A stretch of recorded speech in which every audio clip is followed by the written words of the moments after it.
Bonjour à tous, on va démarrer en douceur, ça fera venir les derniers pour ne pas pénaliser tous ceux qui sont bien à l'heure. Bonjour Adeline, bonjour Anya. Enchantée, moi c'est Lorraine Gouin, je suis responsable adjointe du programme Solidatech et aujourd'hui je suis en la compagnie d'Alberto et d'Ismaël de DXC. Bonjour à tous les deux. Bonjour à toutes et à tous. Bonjour. Je vais garder la parole vraiment quelques minutes pour vous donner des infos pratiques sur ce webinaire, vous présenter rapidement Solidatech et puis je passerai rapidement la parole à Ismaël et Alberto. Donc, pour le webinaire du jour qui est sur Zoom Webinaire, quelques petites consignes. Déjà, sachez que ce webinaire il est enregistré et que ce soit la vidéo comme le support de présentation qu'Ismaël et Alberto vont utiliser aujourd'hui, tout ça, on vous le mettra à votre disposition d'ici ce week-end, en gros. Voilà, c'est quand même bien pratique en général à savoir en ce qui concerne la prise de notes, etc. Ou si certaines notions vont un peu rapidement pour vous, sachez que vous pourrez y revenir à tête reposée. Cela étant dit, si vous avez des questions en cours de route, n'hésitez pas à les poser. Passez juste bien, s'il vous plaît, par l'onglet Q et R pour questions et réponses qui est en bas de votre écran. Et si vous avez envie de nous saluer, comme vous êtes nombreux déjà à l'avoir fait, comme encore Isabelle ou Adeline à l'instant, vous pouvez bien sûr passer par le chat. Ce qui est intéressant aussi pour le chat, c'est pour échanger entre participants. C'est un peu, voilà, comme on glisserait une remarque, un commentaire à son voisin de droite ou de gauche en conférence. Voilà, n'hésitez pas à utiliser le chat pour ça. Auquel cas, sélectionnez bien d'ailleurs d'envoyer à tout le monde, sinon par défaut, il n'y aura que les présentateurs qui verront vos remarques. Voilà, cela étant dit, je vais donc partager quelques slides et après, on part pour notre sujet du jour. Donc, Solidatech, c'est un programme de solidarité numérique dont le but, c'est d'aider les associations à renforcer leur impact grâce au numérique. On existe depuis 2008 et pour faire un raccourci, on appartient au mouvement Emmaüs, à la branche 3 du mouvement Emmaüs pour ceux qui connaissent. Donc, ce programme, il est vraiment à destination des associations avant tout. Après, on retrouve aussi éligibles des fondations reconnues d'utilité publique ou encore des fonds de dotation. L'inscription étant gratuite au programme pour tous ces profils.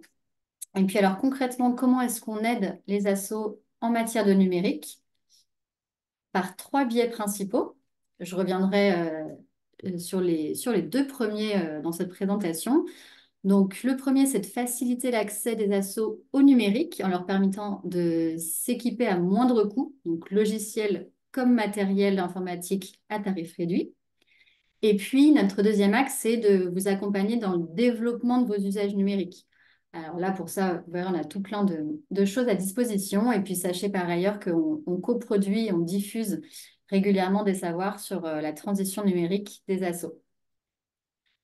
Un petit aperçu, version cartographie des logiciels et solutions en ligne sur lesquels on vous propose des gratuités ou des réductions. Donc aussi bien des solutions françaises que des grands noms internationaux, aussi bien des solutions de compta comme de création graphique ou d'antivirus. Et puis le matériel dont je vous parlais également à l'instant, on a surtout à notre catalogue du matériel reconditionné par nos propres ateliers. En fait, c'est nos collègues des ateliers du bocage situés dans les Deux-Sèvres euh, qui est une entreprise d'insertion et qui reconditionne du matériel. Et puis on a en complément une petite offre de matériel neuf. Et pour vous donner un aperçu de ce qu'on entend par accompagnement, d'une part, on développe tout plein de ressources qu'on met à disposition des associations en toute autonomie. Donc, l'équivalent d'un blog, mettons sur notre site internet, une newsletter, un diagnostic numérique, des webinaires tels que celui-ci et bien d'autres, etc. Et puis, par ailleurs, on vous accompagne aussi d'un point de vue plus individuel à travers une hotline par mail où on est joignable et on vous conseille, on vous aide à profiter de nos offres. On est aussi organisme de formation certifié Calliope. Et enfin, Pour vous donner une idée, peut-être un dernier chiffre clé, vous êtes déjà plus de 40 000 assos à vous être inscrites gratuitement chez nous et on est toujours heureux d'en accueillir davantage.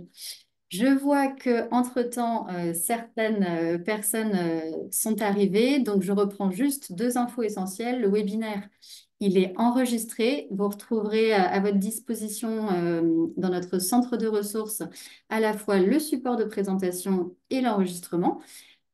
Vous en serez averti par mail, soit dit en passant. Et puis, autre info, n'hésitez pas à nous poser des questions, même en cours de webinaire, mais passez bien, s'il vous plaît, par l'onglet Q et R qui est disponible en bas de votre écran.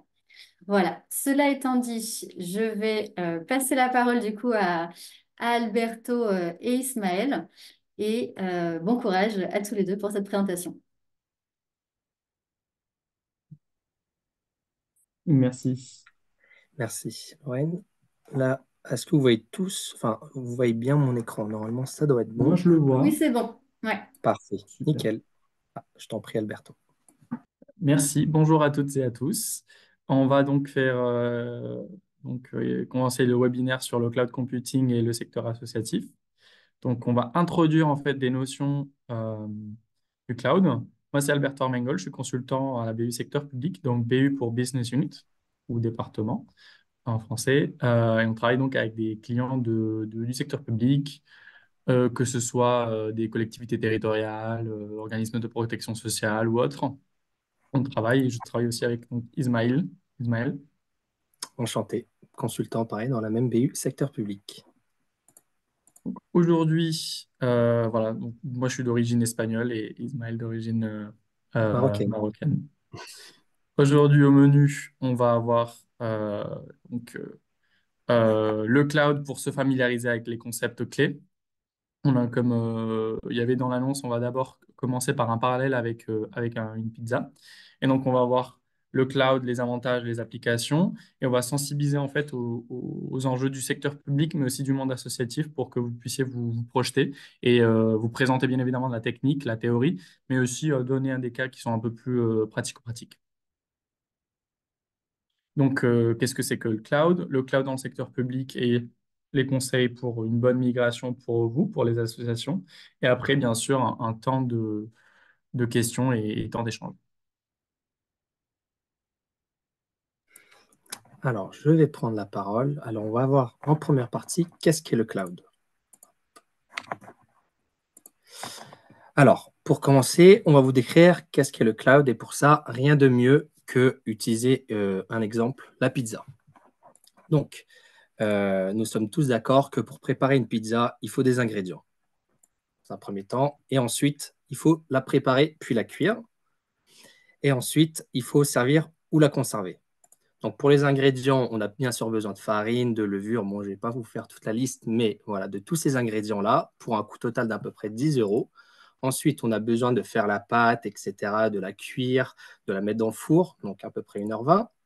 Et ensuite, on a besoin de la mettre dans un plateau ou bien de la servir à table si on mange sur place, ou bien de la conserver pour plus tard. Donc, pour faire tout ça, on a besoin de plusieurs choses. Donc, une cuisine, bien sûr, des ustensiles, du feu ou bien du gaz. Ensuite, de l'argent, bien évidemment, du temps. Et enfin, la main-d'œuvre. Vous allez comprendre pourquoi on parle de tout ça dans un instant, ne vous inquiétez pas.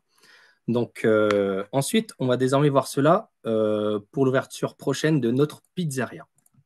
Donc, dans notre cas ici, on a une petite cuisine, un seul four et quelques tables pour des clients qui souhaitent manger sur place. Notre pizzeria, elle a connu une forte croissance rapide qui engendre en fait une augmentation du temps d'attente et des clients et qui souhaitent manger sur place. Donc, on perd un peu de clientèle à cause de ça. Et ce qu'on veut faire, en fait, une solution qui s'ouvre à nous, c'est offrir la livraison.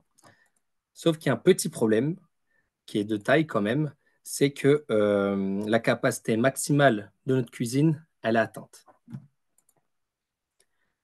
Donc, on va voir qu'il y a plusieurs options qui peuvent s'ouvrir à nous. Donc, la première, c'est acheter un autre four identique à celui que l'on a actuellement. En fait, il va prendre beaucoup de place. Il représente quand même un investissement assez conséquent. Donc là, on a imagé ça à peu près à 1 000 euros. Donc, ça correspond à l'échelle horizontale. D'accord. Ensuite, on a notre choix, c'est d'acheter un four industriel qui, lui, prend toujours autant de place, mais qui nécessite un investissement encore plus important d'à peu près 4 000 euros. Donc, c'est la mise à l'échelle verticale. Et ensuite, la troisième option qui s'ouvre à nous, c'est louer un espace de cuisine équipé. Donc là, on ne paye que quand on l'utilise et on paye que pour les ressources qu'on utilise. Donc ça a l'air plus intéressant sur le papier et ça correspond à une mise à l'échelle plus rapide et qui est sur demande. Donc ça, vous allez voir, qui est à peu près le plus important. Donc, pour cette dernière option, pardon. Pour cette dernière option, donc, on peut choisir l'espace dont on a besoin et de payer bien sûr que ce qu'on a besoin. Donc, c'est ce qui est le plus intéressant. Donc, il faut penser au cloud comme une immense cuisine, en fait, de pizza qu'on peut louer. D'accord? Le pay as you go. Et on choisit l'espace dont on a besoin et on ne paye que ce qu'on utilise. Donc, tout comme l'exemple pour revenir sur la pizza, qui est de taille différente, et en fonction du nombre de personnes, on peut choisir différents niveaux de service cloud en fonction de la taille de notre entreprise, notre association et des ressources dont on a besoin.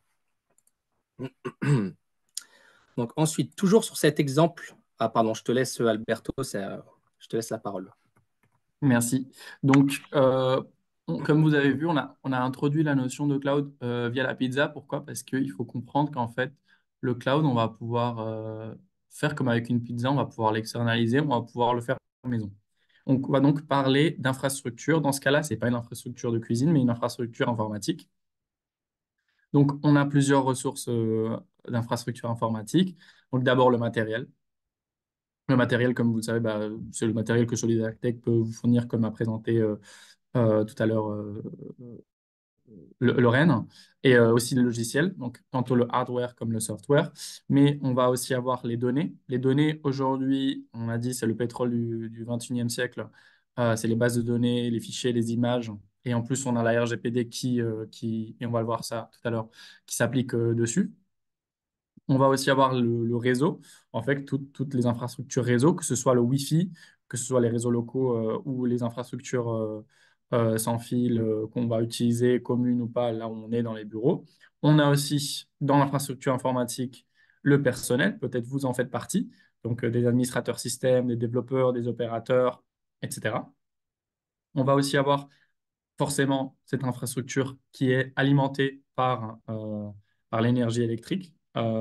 Et on va aussi avoir l'installation physique parce qu'en fait, on va avoir des serveurs qui vont être donc soit des centres de données, soit des serveurs physiques en fonction de votre taille.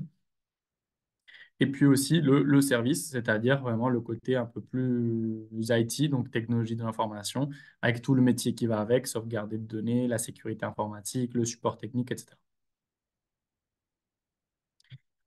Quand on parle d'infrastructure, on a donc décrit ces composants et on va avoir des coûts pour les avoir. Quand on a une infrastructure du système d'information, il faut imaginer un petit peu ça comme un iceberg parce que euh, on va avoir des coûts qui nous semblent évidents. Quand on parle d'infrastructure, on va se dire euh, que on va avoir des coûts directs, les composants, les logiciels, mais aussi on a plein de coûts indirects. Comme vous voyez, la liste elle est beaucoup plus longue de maintenance, de gestion, de formation, de logistique, d'évolution ou encore de support technique. Donc, c'est des coûts qui nous ne semblent pas aussi, entre guillemets, évidents, mais qui sont toujours là. En plus, ils vont être, on va dire, en plus de ces coûts indirects en bas, on va avoir aussi des coûts récurrents comme des consommables. Par exemple, à l'époque, on avait souvent tous les USB qu'il fallait avoir pour pouvoir donner des infos. Aujourd'hui, c'est plus le cas. L'électricité ou encore le loyer. On peut penser au loyer de l'infrastructure du serveur, mais aussi des bureaux où sont les gens de l'IT, de système informatique. En plus de ça, malheureusement, il y a toujours des coûts qui sont imprévus, qui vont être cachés, des pannes, des incompatibilités entre systèmes. On achète un software, en fait, ça ne marche pas, il faut acheter un autre ou dépenser un certain budget pour que quelqu'un vienne nous développer ou nous ajuster le code. Il y a toujours donc une liste, comme vous avez vu, qui est toujours longue. On pense d'abord aux composants et aux logiciels pour l'infrastructure, mais c'est que la pointe parce qu'après, il y a toute cette liste de coûts. En plus des coûts, on va avoir des problématiques propres aux infrastructures et c'est pour ça que le cloud, en fait, c'est intéressant. On a d'abord une problématique de mise à l'échelle, c'est-à-dire comment est-ce qu'on va allouer les ressources, soit de façon horizontale, soit verticale, et cela impacte directement la puissance de calcul, la capacité de stockage, etc. On va aussi avoir le coût d'entretien des infrastructures, c'est-à-dire l'entretien des lieux, des équipements, des logiciels, de la sécurité aussi des lieux. On va aussi avoir, lié à la sécurité, l'emplacement géographique, donc la coût d'obtention des lieux, les frais associés et l'impact sur l'expérience utilisateur. Et aussi la main-d'œuvre qualifiée, parce qu'en fait, les personnes qui sont chargées d'assurer la continuité de service sont souvent des experts, et donc c'est des gens qui ont un coût un peu plus élevé voilà, c'est un peu comme on peut voir des ouvriers qualifiés versus non qualifiés. On a aussi une problématique sur la sécurité physique des assets, donc des actifs qu'on va avoir, contre les intrusions physiques d'un côté, parce que avoir accès à un serveur, en soi, c'est juste une machine métallique qui chauffe. Mais si on arrive à se connecter, en fait, on peut avoir beaucoup d'informations, notamment pour les serveurs de données et les dégradations aussi. Il y a aussi la sécurité numérique qui est de plus en plus importante aujourd'hui parce qu'il faut sécuriser tout ce qui est les réseaux de communication, avoir une veille active sur les brèches de sécurité et de vulnérabilité. Et on va avoir aussi la capacité à être résilient, c'est-à-dire que c'est une nouvelle problématique auquel on réfléchit de plus en plus par rapport aux catastrophes naturelles et incendies, feux, inondations, etc. Il y a donc une question majeure qui se pose, c'est la disponibilité du service, la coupure de courant électrique, la panne du serveur, etc. Donc toute cette problématique, en fait, existe quand on va avoir un serveur ou une base de données ou une infrastructure qui est, on va dire, propre. C'est ce qu'on va appeler tout à l'heure le on-premise. Et du coup, le cloud aide à surmonter quelques difficultés qu'on peut avoir ou des problématiques ainsi.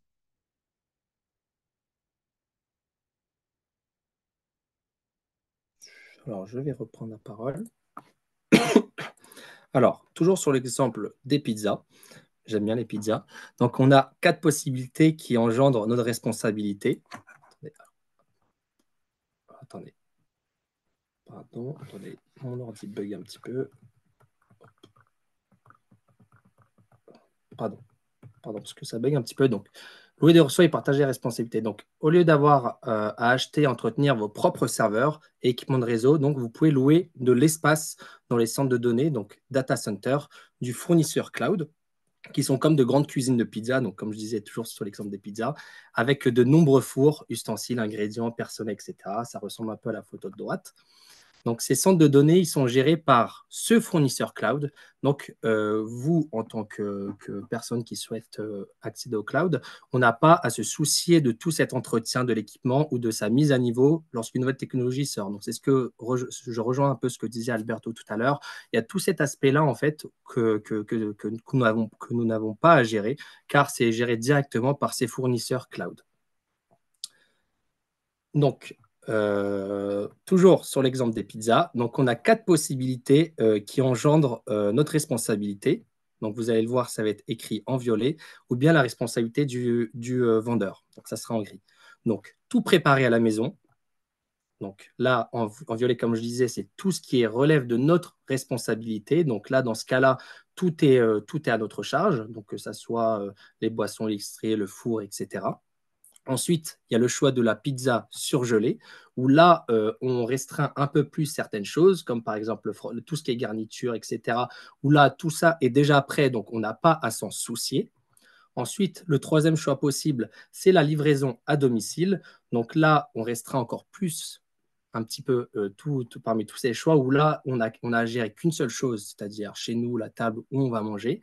Et enfin, le dernier choix qui est directement dans la pizzeria où là, on n'a rien à gérer, on est déjà sur place, tout est déjà préparé. C'est le mieux.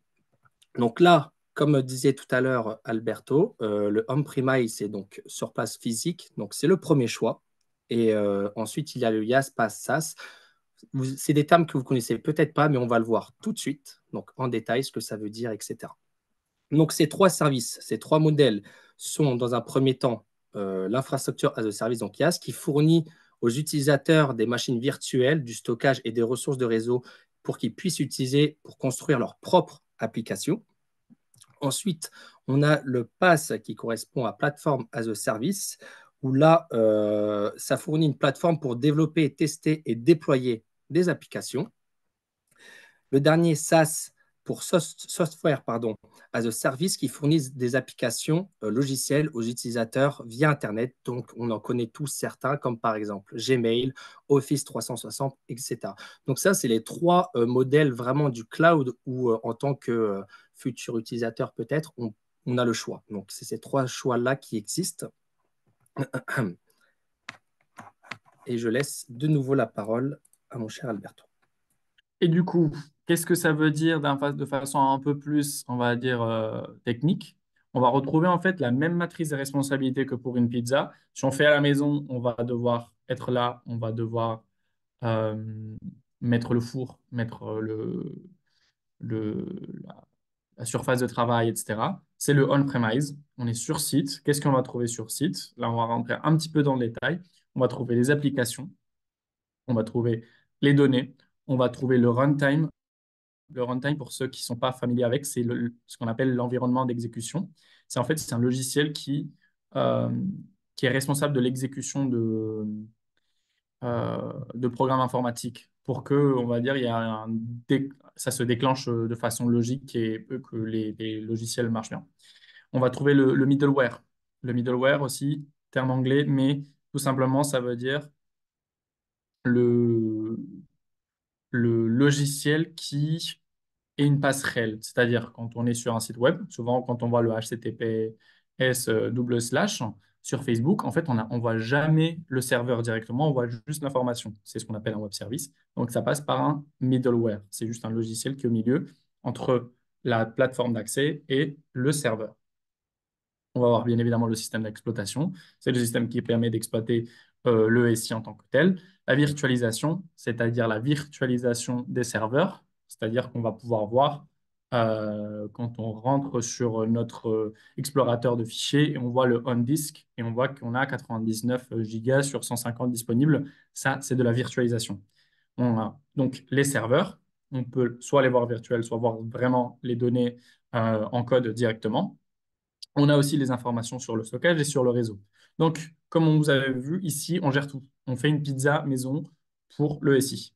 Sinon, on va avoir le IaaS, c'est-à-dire qu'on a externalisé l'infrastructure, c'est donc le service qu'on paye. Dans ce cas-là, on va retrouver aussi une partie de responsabilité. Nous, on va devoir mettre des applications, les données, le runtime et le middleware. Si vous vous souvenez, j'ai dit que le middleware, c'était le logiciel qui faisait la connexion entre ce que nous, on voit et le serveur en tant que tel. C'est-à-dire qu'on est juste responsable de cette passerelle. Mais une fois qu'on a traversé, on va dire, cette rivière, après, le système d'exploitation, la virtualisation, les serveurs, le stockage, le réseau, c'est de la responsabilité de la personne, de l'entreprise qui nous fournit l'infrastructure comme service.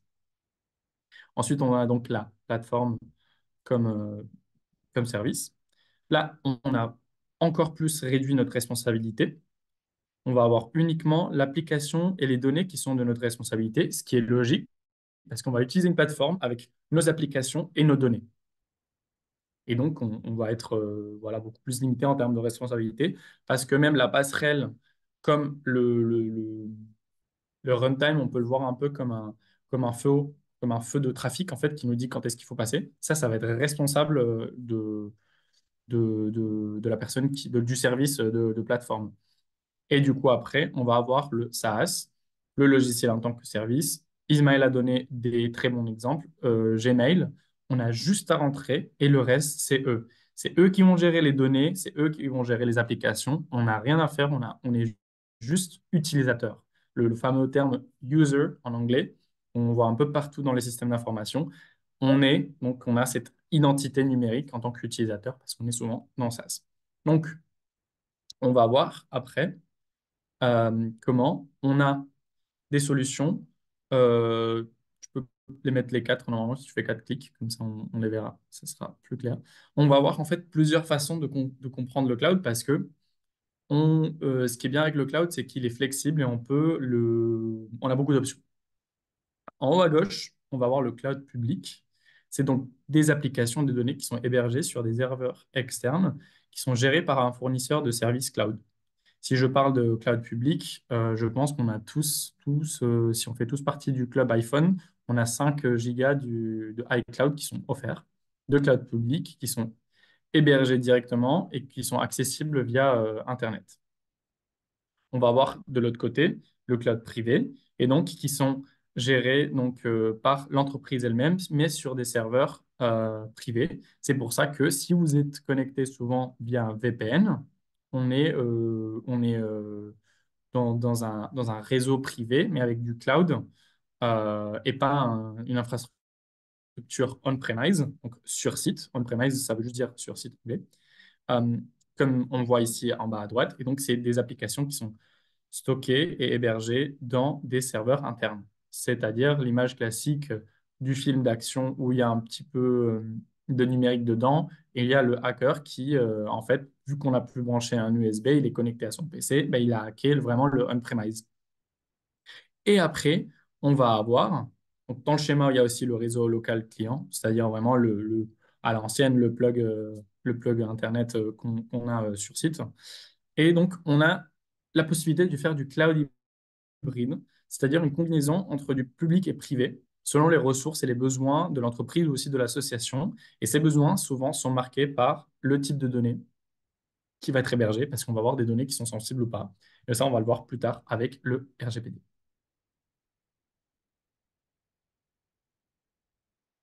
Ici, ce qu'on vous propose, c'est désolé, je vous ai perdu, c'est bon. Ici, ce qu'on vous propose, c'est une matrice, en fait, qui permet de mieux comprendre comment est-ce qu'on peut faire un choix entre on-premise, cloud 100% ou hybride. L'objectif ici, c'est pas tellement de vous dire maintenant tout ce qui existe en termes de coûts, de sécurité, de personnalisation. C'est juste que ce qui est important de comprendre quand on va faire un choix, vu qu'on est en train d'externaliser une infrastructure, l'infrastructure doit se plier, doit être faite à mesure du besoin, de votre besoin en fait. Et donc si vous dites en fait c'est sur les coûts que je veux me poser une question, bah là on va se dire en fait sur on-premise, il y a des coûts élevés d'entrée parce faut développer, développer le, le site, préparer la sécurité du site où sont stockés les serveurs, avoir des gardes de sécurité, etc. Donc pour la maintenance.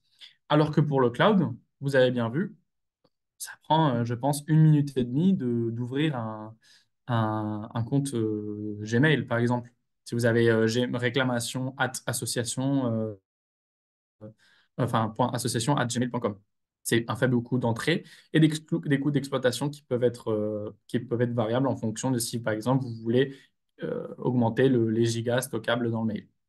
Pour l'infrastructure hybride, ça s'applique un peu moins pour l'exemple du mail, mais on a des coûts qui peuvent être supplémentaires avec des économies possibles, toujours en relation avec le on-premise, qui est toujours la façon la plus chère on va dire, de travailler, euh, mais qui du coup vont être, par exemple, en termes d'interruption de service, beaucoup plus sûrs parce qu'il n'y a que vous qui utilisez ces serveurs. Et donc là, on est sur un mix. Et comme l'a dit Lorraine par le chat, vous pouvez vous poser, voir et utiliser cette matrice pour pouvoir comprendre en fait où est-ce que où vous situez et quel est vraiment l'inducteur qui déclenche le choix entre on-premise, cloud ou hybride.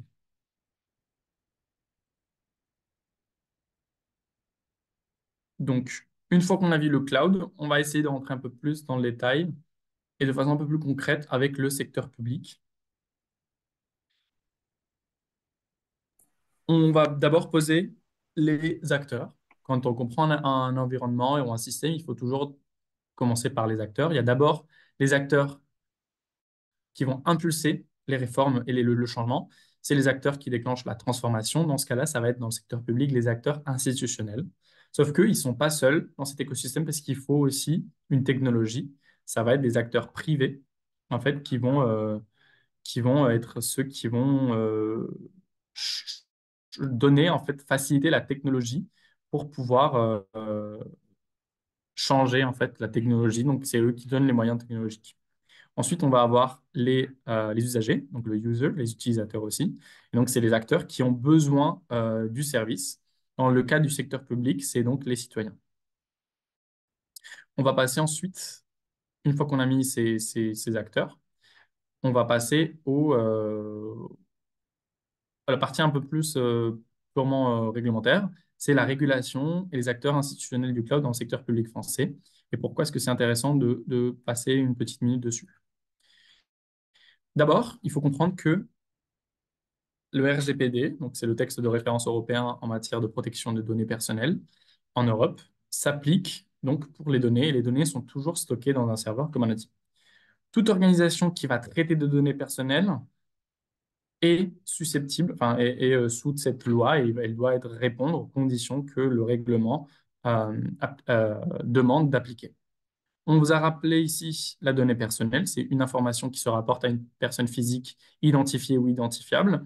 Le nom, le prénom, l'identification, la localisation ou encore l'identifiant en ligne. Très intéressant, dans cette définition toujours, personne physique identifiée ou identifiable. Aujourd'hui, un influenceur ou quelqu'un qui crée du contenu sur Internet, euh, le arrobase nom de numéro de compte Instagram, par exemple, c'est une donnée en fait c'est une personne en fait qui est identifiable parce qu'en fait elle va se reporter sur plusieurs serveurs et donc elle doit être protégée. C'est pour ça que c'est toujours très très important de réfléchir aussi au côté identifiable au-delà de juste l'identité en elle-même. En France, plus précisément, et si je comprends bien, vous êtes tous des, euh, des associations françaises de loi sous la loi 1901. Donc, il y a depuis 78 une loi qui est relative aux fichiers, à l'informatique, aux fichiers et aux libertés, qui a donné la naissance à la commission, la CNIL, la Commission nationale d'informatique et des libertés et où d'ailleurs on avait le début du Data Protection Officer, où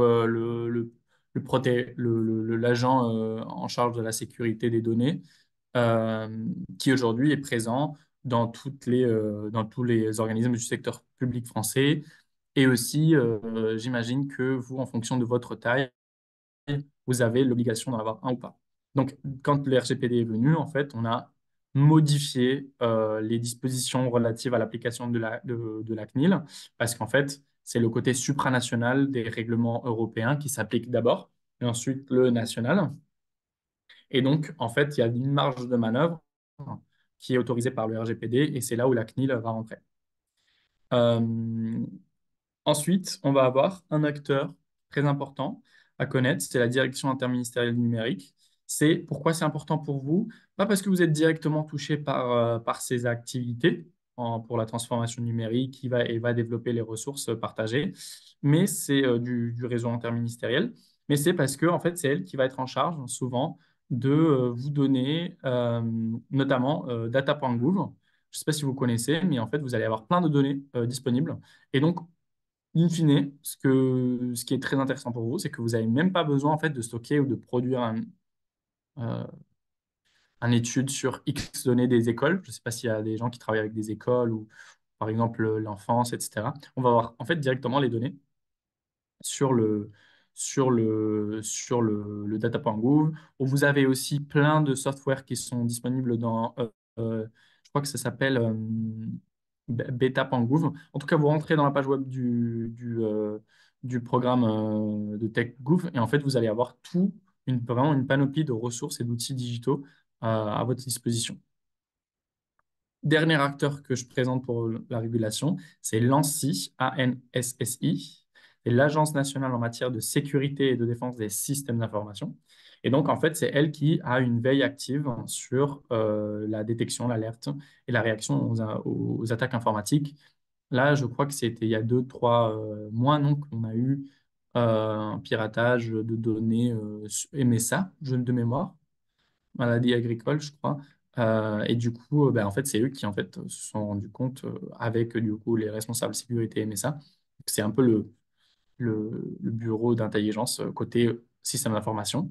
Mais surtout, et c'est ce qui nous intéresse aujourd'hui plus précisément, c'est en fait, c'est elle qui va certifier que les solutions cloud commerciales sont de confiance avec ce qu'on appelle la qualification ANSI, SEC, NUM Cloud, sécurité numérique cloud. Dans la slide suivante, on va voir pourquoi c'est intéressant. La slide d'après, du coup, désolé. Donc, d'abord, les, euh, hop, les défis en fait, des acteurs publics, mais qui peuvent aussi être les vôtres. C'est en fait, d'un côté, l'obsolescence de l'infrastructure. Si vous avez investi sur un périmètre de maintenance qui est complexe parce que les serveurs sont coûteux, parce qu'ils deviennent vieux ou parce que en fait, la mise à jour des dernières versions éditeurs est beaucoup trop chère. Ça s'appelle, c'est un phénomène, ça s'appelle le vendor lock-in, c'est-à-dire être enfermé dans le prix de l'éditeur. En fait, c'est comme remplacer la porte d'un Ferrari, ça va toujours être plus cher que la porte d'un Twingo. C'est la même chose, si on a une Ferrari sur le SI, ben, on va payer plus cher que si on a un Twingo. Ensuite, un risque de sécurité de plus en plus accru parce qu'il y a beaucoup plus de hackers. C'est juste, c'est comme ça. Je crois qu'il y a un rapport de l'Interpol qui est sorti récemment qui voit, où on a un graphique en fait, où on voit clairement que c'est juste exponentiel. Et surtout, en fait, qu'il y a des attaques de plus en plus sophistiquées. Donc, on n'est pas vraiment sur plus d'attaques comme on a pu avoir historiquement, c'est-à-dire qu'on avait 100 attaques par jour, par exemple. Là, on va en avoir une, mais qui est beaucoup plus sophistiquée, parce qu'en fait, c'est un peu comme vraiment un virus. En fait, il va vraiment se modifier pour s'adapter au code et pouvoir rentrer sans être détecté. Donc, il suffit juste de lancer un cheval de Troie pour rentrer et pas plus. Et aussi, la modernisation applicative, parce que comme on a dit, quand on parle d'infrastructure, le premier sujet, toujours, ça va être les applications. Et donc, il faut toujours moderniser le patrimoine applicatif des acteurs institutionnels, mais n'importe qui travaille avec un récit qui est plus ou moins développé. Donc, comme je disais, pourquoi c'était important d'avoir de mentionner l'ANSI, c'est parce que, si vous vous souvenez, j'ai d'abord dit que dans le secteur public, il y a le côté régulateur où il y a les impulseurs de transformation et de modernisation du cloud, qui est facilité par ce que j'ai appelé les facilitateurs. Donc, les facilitateurs, c'est les acteurs qui vont donner les moyens technologiques d'arriver à cette technologie pour les usagers.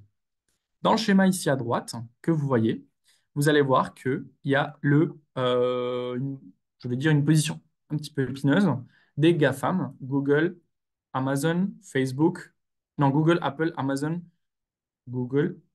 Facebook, Google, Apple, pardon, Google, Apple, Facebook, Amazon et Microsoft. Désolé, à chaque fois je les change.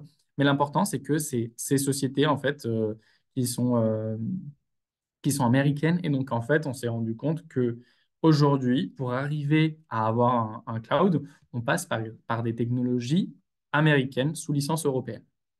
Donc, comme vous voyez, entre l'envie de la DINUM et de l'ANSI de donner et de provoquer ce changement. Pourquoi? Parce que dès aujourd'hui, en fait, le cloud, ça doit être la norme et le on-premise, l'exception justifiée, typiquement pour les serveurs de données du ministère de la Défense, par exemple.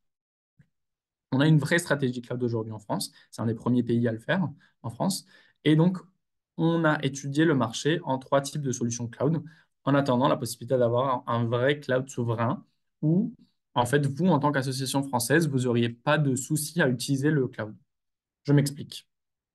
Aujourd'hui, les GAFAM vont proposer des solutions cloud qui sont divisées donc, entre le cloud commercial générique, c'est-à-dire héberger des données qui ne sont pas sensibles et des services qui ne sont pas essentiels. Donc, c'est Apple, comme j'ai dit, iCloud. C'est un exemple pour vous. Vous pouvez prendre une photo de votre chien ou de votre chat. Ça ne va pas trop changer la donne de l'association pour laquelle vous travaillez. On va avoir un cloud commercial de confiance où en fait on va avoir un haut niveau de compétences en matière de cybersécurité et en matière de protection des données sensibles. Et ensuite, le cloud interne ou au centre, où, comme j'ai dit, on va utiliser les technologies américaines sous licence par des entreprises américaines. Pourquoi on a cette stratégie? Parce qu'en fait, les Américains, ils ont été un peu plus rapides que nous sur cette stratégie cloud. Et eux, ils ont deux stratégies. C'est le Cloud Act et le Patriot Act. En fait, l'objectif, le Patriot Act, c'est quelque chose c'est un décret en fait qui arrive après le 11 septembre 2001, quand en fait on se rend compte de la souveraineté territoriale des données en, en, aux États-Unis, parce qu'on se pose la question, c'est quoi le risque? Et les Américains, ils ont tendance à, dans ce cas-là, c'est vrai, à bien faire le boulot parce qu'ils vont être toujours très complets quand ils vont analyser.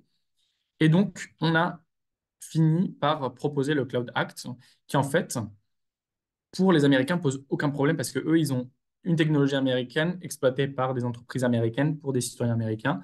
C'est pour ça que je parlais d'une position un petit peu épineuse des GAFAM. C'est que nous, aujourd'hui en France, pour arriver au cloud souverain, on ne peut pas encore avoir un cloud de confiance indépendant par rapport à la technologie et à la souveraineté des données. Parce que comme j'ai dit, vous êtes une association, très sûrement, vous allez travailler avec des données qui sont plus sensibles potentiellement qu'un commerçant qui a certes des données sensibles par rapport à la banque, mais qui du coup n'a pas vraiment de problématique, on va dire, d'hébergement de données, parce que souvent c'est juste la copie papier où on a la fin du numéro de carte que l'on on a dématérialisé parce que c'est souvent, souvent en papier qu'on garde, alors que vous, par exemple, si vous avez un dossier d'enfants qui sont euh, je réfléchis, mais de bénévoles, bénévoles mineurs, etc., c'est des gens qui sont beaucoup plus protégés. Donc aujourd'hui, c'est vrai que si vous utilisez une solution cloud américaine, vous êtes dans la même problématique, in fine, que le secteur public français, sauf si vous utilisez les logiciels cloud qui sont certifiés ANSI SecNum Cloud. C'est-à-dire, c'est des logiciels presque 100% français, voire 100% français. Il y en a plusieurs avec lesquels nous, on a pu travailler. À titre d'exemple, par exemple, il y a NumSpot, Numeric Spot. C'est un cloud européen pour les citoyens. Il y a NetExplorer aussi. Et il y a aussi Cloud Temple. C'est vraiment des solutions cloud 100% françaises. Pourquoi je parle de ça? Parce que c'est vrai que là, la directrice du Cloud France 2030 s'applique pour le secteur public, mais qu'on va avoir de plus en plus dans le futur, en fait, on va avoir de plus en plus pas l'obligation encore, je n'oserais pas aller aussi loin, mais une nécessité, une invitation très très forte de la part des pouvoirs publics à utiliser des acteurs certifiés Second Cloud. Plus précisément, donc pour la migration vers le cloud, je vais laisser la parole à Ismaël. Alors, hop. Donc là, merci Alberto. Donc ce qu'on va voir, c'est la migration vers le cloud pour les associations, pardon. Donc, concernant la migration vers le cloud pour les associations, pardon, on va avoir plusieurs points tels que ce qu'on peut voir ici à l'écran, c'est la migration vers le cloud, les meilleures pratiques et les raisons qui peuvent vous pousser vers le cloud.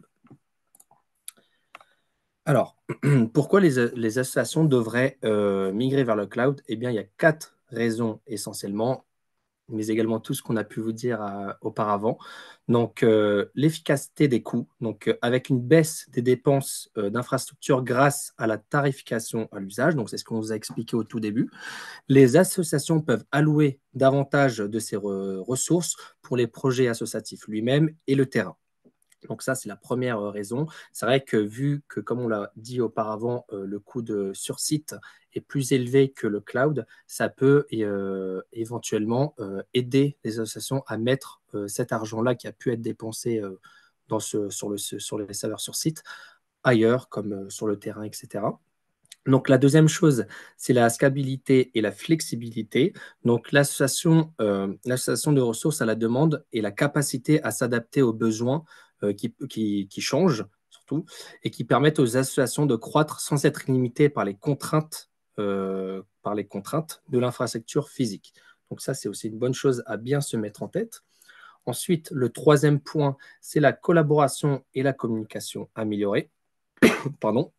Donc le cloud, en fait, il permet d'avoir un accès distant aux différentes ressources et ça permet aussi une mise à jour en temps réel de ce qui favorise, dans ce cas, une main-d'œuvre plus connectée et efficace. Donc c'est sûr que le fait d'avoir sur le cloud, comme l'a pris comme exemple tout à l'heure Alberto avec l'iCloud, ça permet d'être plus connecté entre les différentes personnes, de stocker tout ça sur le cloud et d'y avoir accès par tout le monde à n'importe quel moment et n'importe où, tant qu'on a une connexion Internet et encore, on peut mettre des fois en local. Donc, et le quatrième point pardon, qui correspond à la sécurité des données et améliorer et la conformité. Donc, le cloud, il peut offrir des mesures de sécurité avancées, des sauvegardes régulières et des options de reprise en cas de sinistre. En fait, tout ça, ça garantit la protection des données et la continuité des activités. Donc, ça dépend toujours de quel type de cloud vous choisissez et quel fournisseur vous choisissez. Mais en général, en tout cas, il y a toujours une mise à jour, une sauvegarde automatique, etc. Et ça peut être vraiment pas mal car en cas de souci ou quoi que ce soit, on a toujours accès à ces données. On peut même à certains moments en fait récupérer d'anciennes versions, etc. grâce à toutes ces sauvegardes automatiques qui peuvent être conservées par la suite. Donc ces 4 points, c'est vraiment 4 points très importants à se mettre en tête pour pourquoi aller vers le cloud. Et si vous deviez convaincre une personne, ces raisons sont vraiment les bonnes. Ensuite, donc, il faut cependant savoir que certaines choses, certaines choses par rapport à la migration vers le cloud, il y a des points importants, c'est pas aussi simple que ça, en un claquement de doigts, tout se fait. Il y a certaines choses à respecter, donc il faut bien évaluer au préalable vos besoins et vos objectifs avant de commencer la migration vers le cloud. Il est essentiel, je dirais, d'identifier en fait vos besoins informatiques actuels et futurs, tels que le stockage, le calcul, le réseau et la sécurité. Pourquoi? Car il faut toujours, c'est toujours mieux de prendre une feuille ou peu importe quoi, de se mettre autour de la table et de voir en fait tous vos objectifs et tous les besoins afin de trouver déjà la meilleure solution possible à votre besoin et aussi à être sûr de bien tout dérouler dans les normes, si j'ose dire, et pas oublier certaines choses car ça peut vraiment être fatal, si j'ose dire. Donc, la deuxième chose, c'est identifier le bon fournisseur de cloud. Donc, comme l'a dit Alberto juste avant, il existe essentiellement les GAFA, mais il y a aussi d'autres ressources plus petites, que ce soit européen ou non. Donc, il faut bien évaluer les capacités des fournisseurs pour vous garantir la conformité aux réglementations ou directives des associations. Donc ça revient toujours à ce qu'a dit Alberto juste avant. Il faut s'assurer vraiment que ces fournisseurs ont certaines certifications, comme l'a pu le dire tout à l'heure, par rapport à l'ANSI. Le troisième point, c'est la migration et l'intégration des données. Donc, pour maintenir une efficacité opérationnelle, il est nécessaire et il est important que le transfert sécurisé des données et l'intégration transparente des solutions basées sur le cloud avec les systèmes existants soient totalement prises en compte, car il y a toujours, lorsqu'on fait une migration, que ça soit d'une base de données physique à une autre ou bien une base de données physique à un cloud ou inversement, il est super important de s'assurer que tout sera bien transféré, qu'il n'y aura pas de problème. Ça revient un peu au premier point en fait que j'ai cité tout à l'heure, pour s'assurer en fait que comment dire, de maintenir la production, si je veux dire entre guillemets, de vos activités. Car si quelque chose se passe mal, il faut retourner en arrière, etc. Ça prend plus de temps, ça peut prendre plus d'argent, etc. Donc ça rejoint toujours le premier point que j'ai dit, toujours bien se préparer à ce genre de choses. Enfin, le quatrième point, qui est la formation et l'adoption du personnel. Donc, après un changement majeur tel que celui-ci, de passer vers le cloud, il est nécessaire de développer des programmes de formation pour faciliter l'adoption de ces technologies basées sur le cloud. Donc, c'est très important car on appelle ça en général la conduite du changement. Il faut vraiment, c'est un point à vraiment pas négliger car les utilisateurs, que ce soit vous, des personnes travaillant dans les associations, etc., c'est quand même un changement assez majeur. Même si la prise en main peut être plus facile, il ne faut pas la négliger et c'est un point à faire très, très attention. Ensuite, il est important aussi de mettre en place certaines pratiques pour maximiser un impact positif de la migration vers le cloud. Donc, premièrement, mettre en place une stratégie de migration complète avec des objectifs et des priorités. Donc, ça rejoint un peu ce que j'ai dit tout à l'heure. C'est quelque chose je me répète, c'est vraiment quelque chose de super important. Comme tout comme des projets qui sont assez d'envergure, etc. Donc, toujours avoir des objectifs clairs. Je me répète, hein, mais se mettre autour de la table, feuille, stylo, les besoins, de quoi on a besoin, qu'est-ce qu'il faut éviter, et bien sûr mettre en face de ça des priorités, ce qui est plus important ou pas en cas de problème, s'il faut se passer de certaines choses. Le deuxième point qui est adopter une approche progressive. Donc, comment dire, en fait, oui, voilà, ce n'est pas quelque chose de figé. Vous allez élaborer une stratégie. Cette stratégie-là, pardon, elle risque d'évoluer au fur et à mesure. C'est pas quelque chose qui est figé et il faut bien le tenir en compte, en fait, hein. C'est quelque chose qui peut changer dans le temps. Il y a certaines choses des événements qui ont lieu qui vous empêchent de mettre en place certaines choses. Donc, vous devez enfin, adopter, pardon, cette solution-là. Ensuite, le dernier point qui est surveiller et optimiser la période post-migration. Donc, post-migration, c'est ce qu'il y a après la migration, en suivant les performances et en mettant en œuvre des initiatives d'amélioration continue. Donc, ça, c'est un point aussi qui est très important. C'est récolter auprès des futurs utilisateurs ou pas tout ce qui est positif et négatif par rapport à cette évolution-là. Donc, le passage au cloud. Il y a certaines choses, peut-être, il y a certaines offres en fait qui vous proposent un nombre limité de gigas ou de mégas sur le cloud. Tout à l'heure, Alberto parlait du cloud avec 5 gigas. Voilà, peut-être que vous allez partir sur, c'est un exemple d'exemple, sur 50 gigas et au final, vous vous rendez compte que là, vous avez quelques retours comme quoi il y a des fichiers d'envergure, etc., qui sont stockés, que ça prend plus de place que de prévu. Il faut possiblement penser à changer d'offre ou quoi que ce soit. Donc ça, c'est des points à surveiller tout au long post-migration qui est tout aussi important que l'avant et le pendant. Et je laisse la parole à Alberto. Oui, merci. Donc, si on essaye de résumer un peu tous ces, pas impératifs, mais ces besoins, cette bonne pratique, etc., voici notre vision du cycle de vie d'un projet de migration vers le cloud en 4 étapes. Comme l'a dit tout à l'heure Ismaël, la progressivité, c'est super important parce que non seulement ça va nous permettre de bien gérer la charge de travail, mais aussi d'améliorer. On commence d'abord par engager, par échanger, par découvrir. Donc, on va échanger avec notre propre besoin quand on a besoin de X ou de Y solutions cloud. On va découvrir celles qui sont 100% françaises, les européennes, ce qu'ils proposent, ce qu'ils ne proposent pas. Donc, on va être, dans l'idéal, accompagné en matière de conseils pour découvrir le cloud. Et on va commencer à analyser notre propre architecture, la construction et la mise en œuvre, le déploiement. C'est lié avec la FinOps, donc Finance of Operations, c'est-à-dire la partie en fait où les opérations vont voir qu'est-ce que ça va nous coûter. On commence aussi à réfléchir à ça. Et donc, on engage une deuxième partie, le plan et le prototype. Prototypage, et on va développer la stratégie. D'un côté, la stratégie de migration, mais aussi de ce déploiement, en fait. Donc, quand on finit d'être conseillé et qu'on a défini notre feuille de route, on commence, hop, à migrer. On construit et on déploie. Comme vous voyez, il y a un engrenage qui tourne sur lui-même. Pourquoi? Parce qu'on peut toujours avoir euh, recours à l'agilité, c'est-à-dire de façon itérative, développer un projet, plusieurs phases. On peut le faire agile à l'échelle, c'est-à-dire qu'on peut dire, OK, d'abord, on va faire, j'invente, mais le client A, ces données-là, on va y aller. On fait un test, on voit qu'est-ce que ça donne. Euh, Quand je parle de clients, c'est dans la notion purement métier business de la personne à qui on rend service. On commence donc à faire ce service de migration qui arrive, donc une fois qu'on a fini la migration, on arrive à la quatrième étape, la verte, on va gérer, évoluer et améliorer. Donc on commence le maintien en condition opérationnelle tout en modernisant et en gestionnant les nouveaux besoins.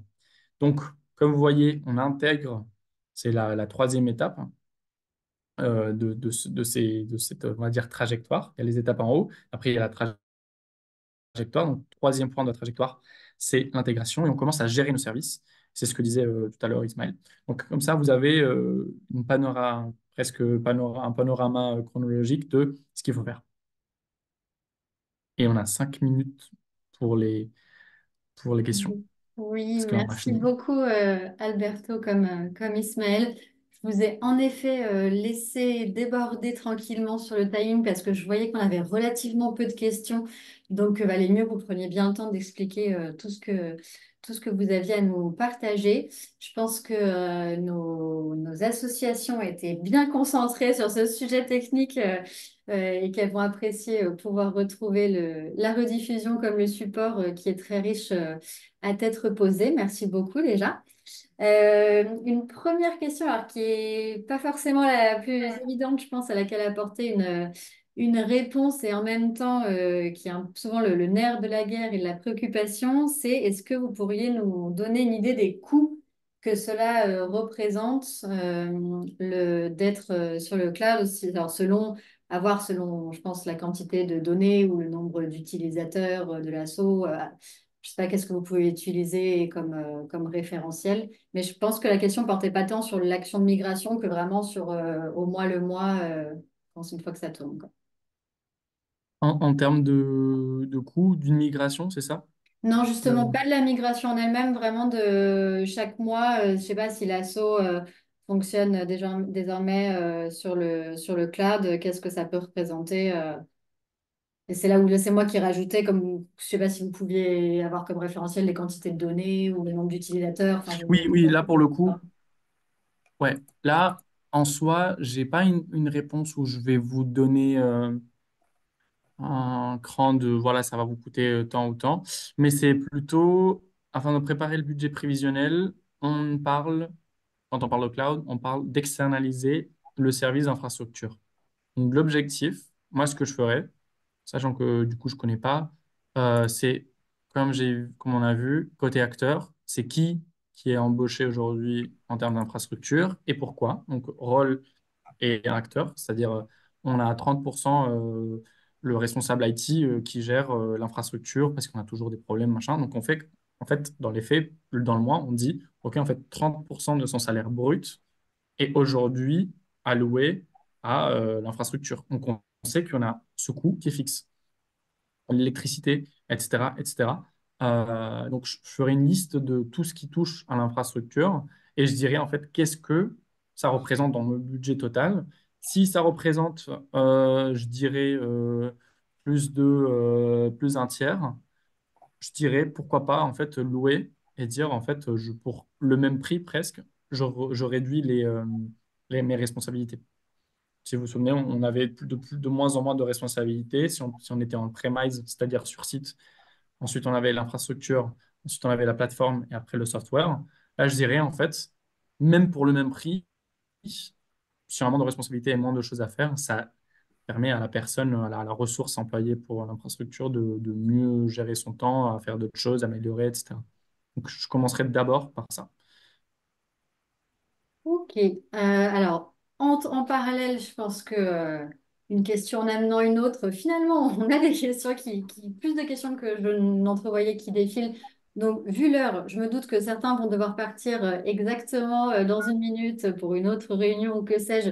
Donc, je remercie pour votre participation, ceux qui doivent nous quitter tout de suite. Et on se retrouvera sur un prochain webinaire, je n'en doute pas. Et puis, on continue, on dépasse de quelques minutes. Ismaël et Alberto, si vous voulez bien qu'on puisse prendre d'autres questions. Je vois quelques questions passer dans le chat. Pour rappel, on traite en priorité celles qui sont dans la section questions et réponses QR de votre webinaire. Alors, à vrai dire, on a deux questions que je me permets de regrouper et à laquelle je vais même me permettre de répondre toute seule comme une grande parce que ça concerne plutôt Solidatech. C'est d'une part, est-ce que Solidatech peut nous aider avec un conseiller technique et d'autre part, est-ce que Solidatech propose des réductions en lien avec le cloud? Alors, sur la partie conseiller technique, je vais dire oui, partiellement, et notamment nous sur Microsoft 365.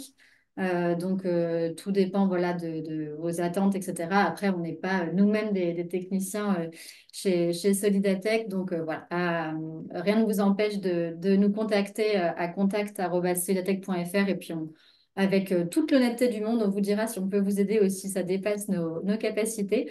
Et en ce qui concerne les offres en lien avec le cloud, alors en rebondissant sur Net Explorer que Alberto évoquait plus tôt, j'en ai partagé un exemple dans le chat plus tôt.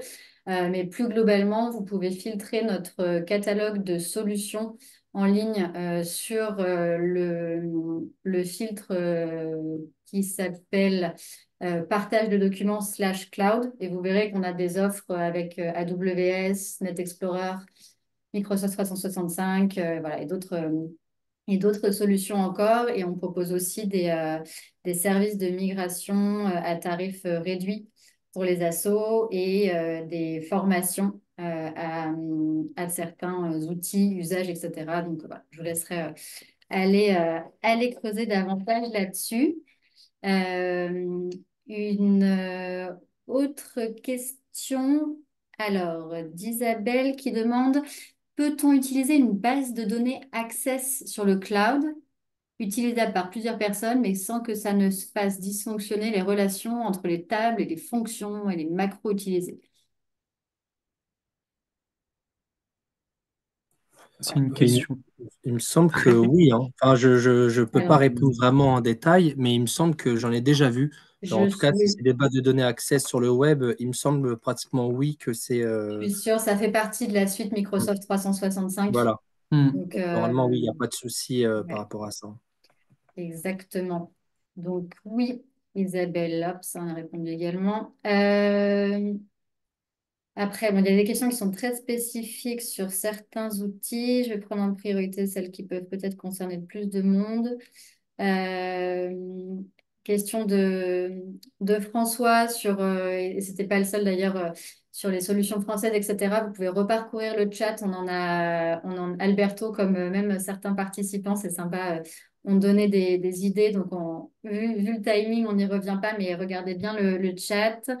Une question d'une autre Isabelle qui dit, il y a parfois des pannes serveurs dans le cloud, par exemple en ce qui concerne OVH. Mhm. Et suivant le volume de données, le problème serait alors le temps de récupération des données pour pouvoir travailler. Est-ce que vous confirmez que ce temps peut être long et pénalisant? Hmm. Bah, je pense que ça dépend vraiment personnellement, moi j'utilise beaucoup le cloud de Google. J'ai pas vraiment eu d'énormément de soucis avec en termes de problèmes de disponibilité, etc. Et comme on a pu le dire dans la présentation, il y a toujours des sauvegardes. Donc, c'est vrai que sur le moment, il ne va pas forcément être disponible. Mais ensuite, il y aura toujours ces sauvegardes qui permettront toujours de travailler un minimum sur le Hmm. cloud. Et pour revenir au OVH, car une personne, on a parlé tout à l'heure par rapport à l'incendie chez OVH, ça reste quand même des choses qui sont assez rares, vraiment des gros problèmes comme ça qui rendent indisponible un certain temps le cloud. En l'occurrence, là, c'était l'un des plus gros qui s'est passé ces dernières années. Mais en général, c'est vraiment, et encore, hein, je suis gentil, c'est des choses qui se passent assez rarement. Ici, ça se passe, c'est corrigé assez rapidement car il y a vraiment des grosses équipes. Enfin, ça dépend bien sûr des Hmm. fournisseurs qui sont derrière. Si on parle des GAFAM, de OVH, etc., c'est vraiment des grosses entreprises qui sont derrière. Donc, il y a vraiment des équipes techniques qui sont dessus. Et en cas de souci, je pense vraiment que ça peut être résolu très rapidement. Bien sûr, ça dépend du souci, etc. Là, Et dans je ce cas-là, dirais c'est même, info. je me permets juste un complément un Ouais, peu technique, ce qui est extrêmement rare chez OV, enfin, pour l'incendie qu'on a eu OVH, parce qu'en fait, les serveurs cloud, ils sont faits en forme de miroir. C'est-à-dire un peu la bibliothèque nationale de France, là, qui est à Paris, à François Mitterrand. En fait, on a la même copie de la donnée en miroir, c'est-à-dire qu'on va avoir vraiment deux serveurs qui ont les mêmes données. En fait, ce qui est très dommage pour VABH là à Strasbourg, c'était à Strasbourg, je crois, c'est qu'en fait, les deux ont brûlé. Ont brûlé. C'est-à-dire que oui, le temps de récupération était beaucoup plus long, mais en plus, les deux copies ont été brûlées, donc il a fallu prendre plus de temps. C'est pour ça que, à un moment, j'ai mentionné la possibilité d'avoir le cloud hybride, c'est-à-dire que vos données sensibles, celles que vous dites, en fait, on ne peut pas perdre les données. Par exemple, pour un individu, ça va être la gestion si vous utilisez un gestionnaire de mots de passe, mais ça, pour le coup, c'est super important d'avoir toujours ça et en hybride et en cloud, et en site, donc sur site. Et donc, voilà, ça peut prendre du temps, mais c'est vrai qu'il faut toujours un minimum de données qui peuvent être, on va dire, on sait qu'ils ne vont pas cramer si le serveur crame, parce qu'on l'a sur nous. Et surtout, c'est tout simple, mais des fois, il suffit de prendre les disques là qui maintenant sont de 5 TB. euh, on le branche, on fait une copie des choses les plus importantes et ça sauve la vie. Par exemple, Toy Story, pour l'histoire, c'était une des femmes de la partie montage vidéo qui était enceinte, qui travaillait depuis chez elle, qui a fait une copie de tout le film pour revoir je sais plus quoi. Et en fait, ils ont perdu toutes les données et c'est grâce à elle qu'ils ont pu en fait finir le film à temps. Donc des fois, c'est tout simple, mais c'est comme les bulletins de salaire qui aujourd'hui sont dématérialisés, il faut toujours les imprimer, on ne sait jamais. Là, c'est la même chose des fois. Un terabyte, ça coûte, je crois, maintenant c'est dans les 100 euros le terabyte. Donc un disque dur, et des fois, ça sauve la vie. Super, merci. Du coup, comme le temps file et que les questions défilent, je répondais aussi en parallèle par écrit sur Google Workspace, qui était en effet une ressource aussi adaptée pour le secteur associatif. Et je renvoyais la personne concernée vers un précédent webinaire Solidatech dédié à ce sujet. Ça sera beaucoup plus parlant que d'expédier ça en 30 secondes. Allez, je prends peut-être une dernière question et puis après, on va quand même devoir se quitter. Une question de Laure qui demande si on peut programmer des sauvegardes régulières en local depuis un cloud. Est-ce que c'est ça que tu mentionnais, Alberto, ou est-ce que c'est un peu différent? Le mode miroir, c'est indépendamment de nous. C'est vraiment eux où, en fait, si on va envoyer une photo sur le serveur A, on va avoir la photo sur le serveur B, ça c'est sûr. Et après, du coup, pour les sauvegardes régulières en local depuis le cloud, oui, en soi, il y a pas de souci. Ismaël, tu es plus Ouais. technique que moi, hein, mais Ouais, mais en fait, comme je l'ai dit tout à l'heure, en fait, il y a des sauvegardes qui sont automatiques sur le cloud, bien sûr. Mais en fait, je sais que sur Google, on peut exporter, entre guillemets, toutes ces données sur notre ordinateur. Enfin, comme l'a dit Albert tout à l'heure, hein, c'est toujours mieux aussi d'avoir certaines données sur son ordinateur. C'est vrai que bon, ça dépend et ça dépend de la fragilité de ces informations, de ces données. Mais je sais que sur Google, en tout cas, on peut enregistrer en local ces données. Après, c'est sûr que ça ne sera pas forcément synchronisé avec les données s'ils doivent changer sur le cloud. Mais en tout cas, bien sûr, c'est possible d'enregistrer ces données. Ça dépend toujours quel type de données sur son ordinateur. Parce que si on veut enregistrer 4 terabits sur son ordinateur, ce sera compliqué, étant donné que voilà, c'est quelques petites choses. Oui, bien sûr, ça reste faisable. Super. Ben, merci beaucoup à tous les deux pour votre intervention. J'ai vu, soit dit en passant, passer plein de remerciements aussi. Dans le chat comme dans la section QR d'ailleurs. Et vous permettez notamment d'éclairer les réflexions dans certaines prises de décision, etc. Et je doute pas que par ailleurs la rediffusion servira encore à d'autres assos. Donc merci vraiment beaucoup. Et puis avec soit dit en passant pour les spectateurs, vous retrouvez aussi des articles pertinents rédigés par DXC dans notre centre de ressources depuis quelques temps sur la cybersécurité, sur plein de sujets intéressants et notamment techniques pour lesquels nous, chez Solidatech, on n'est pas forcément les mieux placés pour rentrer dans le détail. Donc, c'est un plaisir de collaborer avec vous et probablement, j'espère, à une prochaine fois sur un autre webinaire. Merci merci à toutes beaucoup. et à tous. Merci Solidatech et à bientôt, j'espère. Avec plaisir. À bientôt. Bon après-midi à tous. Au revoir. Merci. Au revoir. Très bon après-midi, au revoir. Au revoir.